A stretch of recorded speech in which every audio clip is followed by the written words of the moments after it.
नमस्कार। आकाशवाणी जयपुर अजमेर से प्रस्तुत हैं प्रादेशिक समाचार।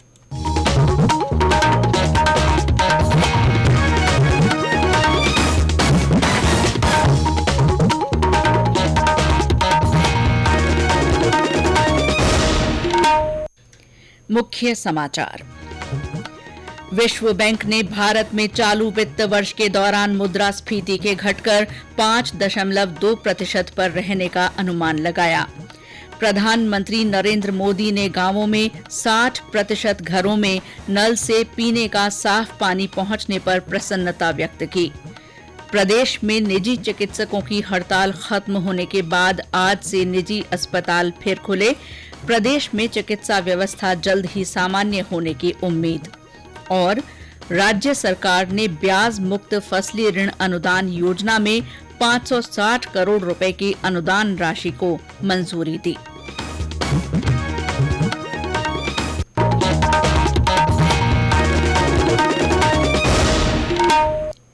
समाचारों के साथ मैं शीला चावला। और अब समाचार विस्तार से। विश्व बैंक ने कहा है कि वित्तीय वर्ष 2023-24 के दौरान भारत में मुद्रास्फीति इससे पिछले वित्तीय वर्ष के 6.6% की तुलना में घटकर 5.2% पर आ जाएगी। विश्व बैंक ने अपनी एक रिपोर्ट में ये भी अनुमान व्यक्त किया है कि वर्तमान वित्तीय वर्ष में देश का चालू खाता घाटा भी इससे पहले के वित्त वर्ष के लिए अनुमानित 3% से घटकर सकल घरेलू उत्पाद के 2.1% पर आ जाएगा। हालांकि विश्व बैंक की रिपोर्ट में यह भी कहा गया है कि बढ़ी ब्याज दर से ऋण लागत ऊंची होगी और घरेलू उपभोक्ता खपत कम हो सकती है, जिसका असर सकल घरेलू उत्पाद दर में कमी के रूप में दिख सकता है। विश्व बैंक ने वित्त वर्ष 2023-24 के लिए जीडीपी वृद्धि दर में संशोधन करते हुए 6.3% रहने का अनुमान जताया है। एशियाई विकास बैंक ने भी इस अवधि के दौरान भारत में सकल उत्पाद वृद्धि दर 6.4% रहने का अनुमान व्यक्त किया है। केंद्र सरकार ने स्टैंड अप इंडिया योजना को 2025 तक के लिए बढ़ा दिया है। सरकार ने आर्थिक सशक्तिकरण और रोजगार बढ़ाने के साथ ही महिलाओं, अनुसूचित जाति और जनजाति के बीच उद्यमशीलता को बढ़ावा देने के लिए इसे लागू किया था। ये योजना 5 अप्रैल 2016 को लागू की गई थी। योजना की 7वीं वर्षगांठ पर केंद्रीय वित्त और कॉरपोरेट मामलों की मंत्री निर्मला सीतारमण ने बताया कि इस योजना के तहत 1,80,000 से ज्यादा महिलाओं और अनुसूचित जाति जनजाति के उद्यमियों को ऋण मंजूर किए गए हैं।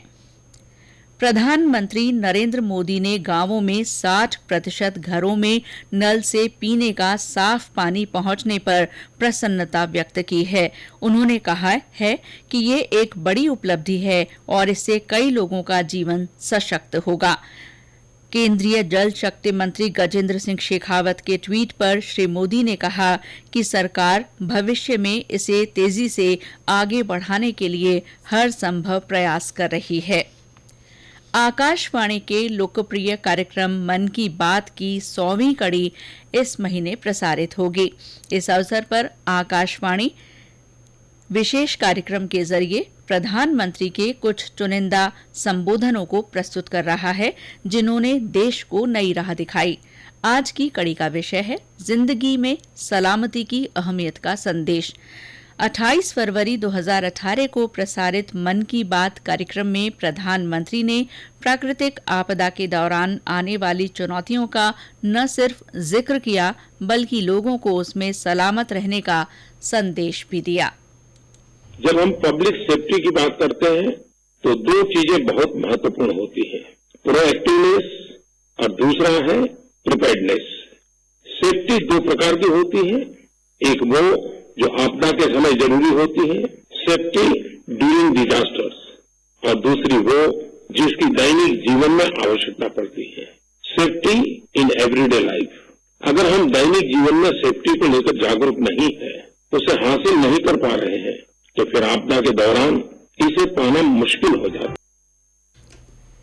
ये समाचार आकाशवाणी जयपुर अजमेर से प्रसारित किए जा रहे हैं। प्रदेश में राइट टू हेल्थ बिल के विरोध में निजी अस्पतालों के डॉक्टर्स की हड़ताल कल समाप्त हो गई। हड़ताल समाप्त होने के बाद आज सुबह से निजी अस्पताल फिर से खुल गए हैं। सुबह से ही अस्पतालों में मरीजों का आना शुरू हो गया है। निजी अस्पतालों के फिर खुलने से प्रदेश में चिकित्सा व्यवस्था जल्द सामान्य होने की आशा है। भारतीय जनता पार्टी के प्रदेश अध्यक्ष सीपी जोशी ने कल भीलवाड़ा में जन आक्रोश यात्रा में हिस्सा लिया। इस दौरान श्री जोशी ने मीडिया से मुखातिब होते हुए प्रदेश सरकार को जमकर घेरा। उन्होंने कहा कि भाजपा प्रदेश की जनता की आवाज बनकर सारे मुद्दे उठा रही है। श्री जोशी ने कहा कि सरकार संवेदनशीलता के साथ जनता के दर्द को सुनने के बजाय उसी की आवाज को दबाने का काम कर रही है। राजस्थान की सरकार जनता की आवाज को सुनने के बजाय उसको दबाने का काम कर रही है, लाठीचार्ज कर रही है, पानी की बौछारें डाल रही है। मुझे ये इस प्रकार की घटनाएं बड़ा दुर्भाग्य है कि जिस सरकार की जिम्मेदारी होती है संवेदनशीलता के साथ जनता के दर्द को सुने, तकलीफ को सुने, उसकी बजाय उस आवाज को दबाने का प्रयास राजस्थान की सरकार कर रही है। राजस्थान के रतनलाल डागा को कृषि मूल्य और लागत आयोग CACP का सदस्य नियुक्त किया गया है। डागा को कैबिनेट कमेटी की अनुशंसा पर कार्मिक विभाग ने आगामी 3 साल के लिए आयोग के गैर सरकारी सदस्य के रूप में संविदा पर नियुक्ति दी है। कृषि मूल्य और लागत आयोग देश भर में समर्थन मूल्य पर अधिसूचित फसलों की लागत निर्धारित कर सरकार को समर्थन मूल्य घोषित करने की सिफारिश करता है। इस आयोग में अध्यक्ष, सदस्य सचिव और 1 सरकारी सदस्य तथा 2 गैर सरकारी सदस्य होते हैं। राज्य सरकार ने किसानों के लिए ब्याज मुक्त फसली ऋण अनुदान योजना के तहत 560 करोड़ रुपए की अनुदान राशि की मंजूरी दी है। इसके अलावा सरकार ने क्षतिपूर्ति ब्याज अनुदान योजना के तहत 176 करोड़ रुपए की स्वीकृति दी है। राज्य में दीर्घकालीन कृषि सहकारी ऋण समय पर चुकाने वाले किसानों को 5% ब्याज अनुदान दिया जाएगा। साथ ही इस वित्तीय वर्ष में अपने खेत पर आवास बनाने के लिए आवास ऋण लेने वाले किसानों को भी हर साल 5% ब्याज अनुदान दिया जाएगा। राज्य सरकार 1,25,000 से ज्यादा किसानों को अच्छी गुणवत्ता के 35,000 क्विंटल बीज मुफ्त उपलब्ध करवाएगी। इस पर 15 करोड़ रुपए खर्च होंगे। इससे लगभग 5,89,000 क्विंटल बीज का उत्पादन होगा और किसानों को संबल मिलेगा। योजना में गेहूं, जौ, चना, ज्वार, सोयाबीन, मूंगफली, मूंग, मोठ और उड़द के बीज उपलब्ध करवाए जाएंगे। प्रदेश में 9 जिलों में कल कोरोना संक्रमण के 29 नए मामले सामने आए हैं। सबसे ज्यादा 9 मामलों की पुष्टि जयपुर जिले में हुई है। अजमेर और बीकानेर में 5-5, चूरू, श्रीगंगानगर, राजसमंद और टोंक में 2-2, उदयपुर और नागौर में 1-1 नया पॉजिटिव मिला। अलवर जिले में 1 संक्रमित की मृत्यु हो गई। पिछले 24 घंटों में 28 संक्रमित स्वस्थ भी हुए हैं।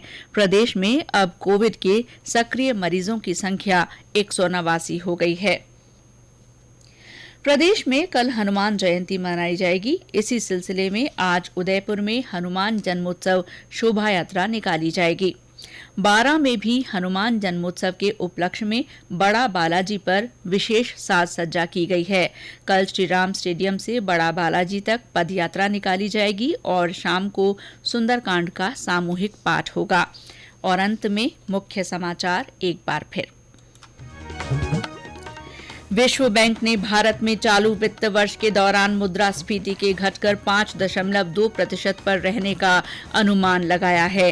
प्रधानमंत्री नरेंद्र मोदी ने गांवों में 60% घरों में नल से पीने का साफ पानी पहुंचने पर प्रसन्नता व्यक्त की है। प्रदेश में निजी चिकित्सकों की हड़ताल खत्म होने के बाद आज से निजी अस्पताल फिर खुल गए हैं। इससे प्रदेश में चिकित्सा व्यवस्था जल्द ही सामान्य होने की उम्मीद है। और राज्य सरकार ने ब्याज मुक्त फसली ऋण अनुदान योजना में 560 करोड़ रुपए की अनुदान राशि की मंजूरी दी है। इसके साथ ही प्रादेशिक समाचार बुलेटिन समाप्त हुआ। नमस्कार।